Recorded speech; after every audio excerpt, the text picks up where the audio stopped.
wasn't given enough time. I had 1 year in a time going through the bubble and all that. If it was a regular NBA season and we didn't win, then fine. I have no problems with it. But the way this went down, I think getting up 3-1 and then losing was the reason. It had been interesting if Denver had just beat us. I still thought that team was the most talented team last year, or individuals. I didn't think we ever became a team, and that's why you don't win. I've always believed this as a coach. If they're not sure they want you, then it's time to go. Paul George recently made the claim that he struggled playing in your system because you played him like Ray Allen or J.J. Redick and mostly pin downs. What's your reaction to that notion? Well, that's just Paul's opinion. I enjoy coaching Paul. I think if you go back and look at the stats, Paul played in more pick and rolls this last year than he ever did in his entire career. So I don't know how that's possible. And I wouldn't mind playing like Ray Allen if I was a player. I think Ray Allen was pretty special. So, but listen, that's his opinion. I'm fine with that. The team was second in the league, I think, in scoring. Scoring wasn't a problem, it was winning that was the problem. Look, chemistry and accountability were only buzzwords in LA. They were themes as well for the Sixers last season. So what do you think you learned from your experience coaching Paul George and Kawhi last season that you can apply to your two stars in Philly in Ben Simmons and Joel Embiid? I think it's the key. Chemistry, you always go to game sevens or just watch the finals in the NBA and you see teams with great chemistry. They're over themselves. They're not worried about who's scoring or who's playing minutes. They're trying to win. And when you get teams like that, you win basketball games. Hopefully you become the winner. And that is so important. I would say the biggest thing here will be that. It's having accountability, building our chemistry, teaching these guys that, they can win together, all of them. And play together and play in space.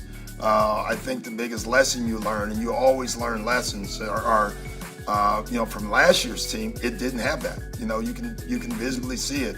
We had a starting group and a second group that the guys that had there the year before, honestly didn't accept. At least one of the new guys. I thought they accept Kawhi, and if they don't accept everybody. Then you usually don't win. And so for us this year, we're going to have to accept everybody on the team, play with everybody on the team. We have to do a lot of different stuff, Cassidy, to be a better team this year. We have to be a better defensive team, and we have to be a way better offensive team. Now, one of the big stories this week in the league is Doc Rivers, hired by the Sixers yesterday, 3 days after just parting ways with the Clippers. As far as Joel Embiid, he recently said that he owes the city of Philadelphia a championship. So what are the conversations you've had about the expectations around him? I love that. I'm going to let him go ahead and do that. That's the way I would look at it. Just watching his talent is scary. He can do so many things well. We want him to play at a better pace. We want him to move around the floor. We want him to be dominant defensively. And when you make that statement, now you have to go out and do something about it. Embiid rolling, and he slams for 2. What's your philosophy on the much upon shooting of Ben Simmons? I think it's overdone. I could care less about Ben shooting. And I'm being honest. I want Ben to be a player. Ben's a great basketball player. Ben makes plays. Ben has vision that only 5-10 guys in the entire NBA has, and he has it with size.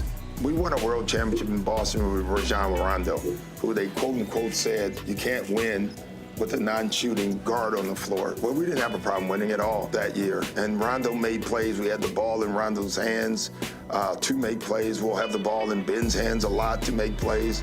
I want Ben to get back to being Ben. Dominant, playing with power, playing with pace, playing with speed, and making everybody else better. It's amazing to me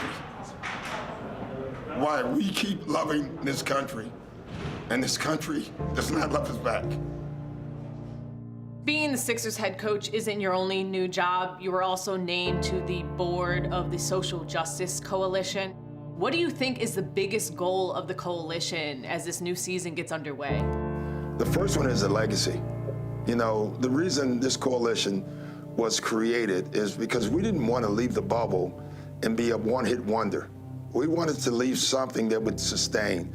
This coalition, long after I'm gone, will have new coaches, new players, new owners on it, and different people, but they'll still be fighting for the same stuff. You know, racial equality, social equality, human rights. And I think what we're trying to teach our guys is that you can have an impact on people. And if you stay united as a group, you can actually have some power as well. And our guys are doing that.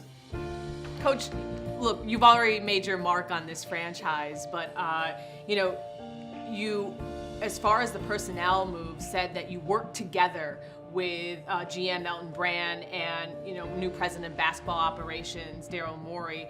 How would you describe what the process is with this new regime? A team. Like, we're going to be a great team. I think all three of us have different abilities, you know.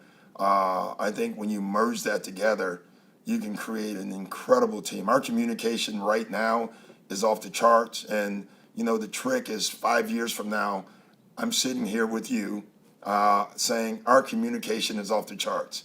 You know, if you can keep that, then I think we have a chance to be good. And long after I'm gone, we'll have new coaches, new players, new owners on it, and different people, but they'll still be fighting for the same stuff.